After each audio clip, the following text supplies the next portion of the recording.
মদ খাওয়ার সময় আমি কোনো রিস্ক নেই না। অফিস থেকে সন্ধ্যাবেলা বাড়ি ফিরে দেখি গিন্নি রান্না করছে। রান্নাঘর থেকে বাসনের আওয়াজ আসছে। আমি চুপি চুপি ঘরে ঢুকে গেলাম। কালো রঙের আলমারি থেকে বোতল বার করলাম। নেতাজি ফটোফ্রেম থেকে আমাকে দেখছে, কিন্তু এখনো পর্যন্ত কেউ কিচ্ছুটি টের পায়নি, কারণ আমি কোনো রিস্ক নেই না। সিঙ্কের উপর থেকে গ্লাস বার করলাম আর টক করে এক পেক মেরে দিলাম। আবার গ্লাস ধুয়ে ফের তাকের উপরে রেখে দিলাম। বোতলটাও আলমারিতে রেখে দিলাম। নেতাজি মুচকি হাসলেন। রান্নাঘরে উঁকি মেরে দেখি গিন্নি রান্না করছে, আলু কাটছে। কেউ কিচ্ছুটি টের পায়নি, কারণ আমি কোনো রিস্ক নেই না। গিন্নিকে জিজ্ঞাসা করলাম, সুমিরের মেয়ের বিয়ের কিছু হলো? গিন্নি বলল, না, মেয়েটার ভাগ্যটাই খারাপ, এখনো পাত্র দেখছে। আমি আবার ঘরে ঢুকে গেলাম। আলমারি খুলতে গিয়ে এবার একটু শব্দ হলো। তেমন কিছু অবশ্য নয়, বোতল বার করার সময় অবশ্যই কোনো আওয়াজ করিনি।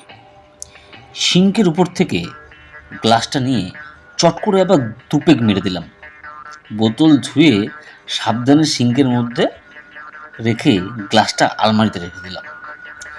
এখনো পর্যন্ত কেউ কিচ্ছু আঁচ করতে পারেনি, কারণ আমি কোনো রিস্ক নেই না। বাইরে এসে যাই হোক বললাম গিন্নিকে যে, সমীরের মেয়ের বয়সই বা কি? গিন্নি বলল, কি বলছো, 30 বছর তো হলো, দেখতে আরো বুড়োটে লাগে। আমি ভুলেই গিয়েছিলাম সমীরের মেয়ের বয়স 30। বললাম, তাও ঠিক। সুযোগ বুঝে ফের আলমারি থেকে আলু বার করলাম। আলমারিটা আবার জায়গা বদলে ফেললো কি করে রে বাবা। যাই হোক, তার বোতল বার করে সিঙ্কের সাথে মিশিয়ে চট করে একটা পেটের চালান করে দিলাম। নেতাজি যে কি জোরে জোরে হাসছে। তাক আলুতে রেখে নেতাজির ছবি খুব ভালো করে ধুয়ে আলমারিতে রেখে দিলাম। গিন্নি কি করছে একটু দেখি। ও, গ্যাসের উপরে সিঙ্ক চড়াচ্ছে, কিন্তু এখনো পর্যন্ত কেউ কিচ্ছুটি টের পায়নি, কারণ আমি কোনো রিস্ক নেই না। আমি গিন্নিকে বললাম, তুমি সমীরকে বুড়ো বললে?